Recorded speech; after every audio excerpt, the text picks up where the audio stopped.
ঈদুল ফিতর এবং ঈদুল আজহা মুসলমানদের জন্য এই দুটি বহুত বড় দিন এবং তাৎপর্যপূর্ণ দিন।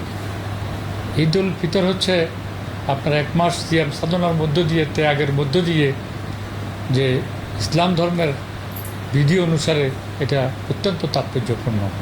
পরবর্তীতে ঈদুল আজহা, সেটা একটা ত্যাগের বিষয়, যেখানে আমরা ঈদুল আজহা উপলক্ষে কোরবানি দিই। কোরবানিটা হচ্ছে ত্যাগ, এবং আমাদের হজরত ইব্রাহিম আলাইহিস সালামের উপরে যে আদেশ করেছিলেন আল্লাহ, সেটাকে পালন করতে গিয়েই কোরবানির সৃষ্টি। তো সুতরাং আমরা সেই সৃষ্টি, আমাদের সেই কোরবান উপলক্ষে অর্থাৎ ঈদুল আজহা উপলক্ষে আমাদের আদালত কার্যক্রম আপনার আগামী 25 থেকে 31শে মে পর্যন্ত বন্ধ থাকবে।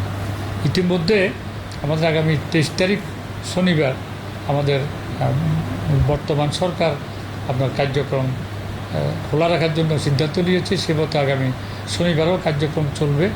রবিবারে অফিস করে আমরা ছুটিতে যাব।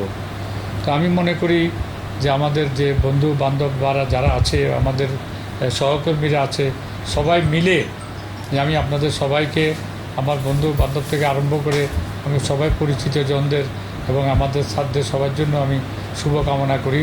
সবাইকে আমি অগ্রিম ঈদের শুভেচ্ছা জানাচ্ছি। সবাই যেন ঈদের ছুটি ভোগ করে সুস্থ দেহে ফিরে এসে সবাই যেন আবার কাজে যোগদান করে আমরা যেন বিচার কার্যে ত্বরান্বিত করতে পারি, এই আশ্বাস, মানে এই অভিপ্রায় ব্যক্ত করে আমি আমার বক্তব্য শেষ করলাম।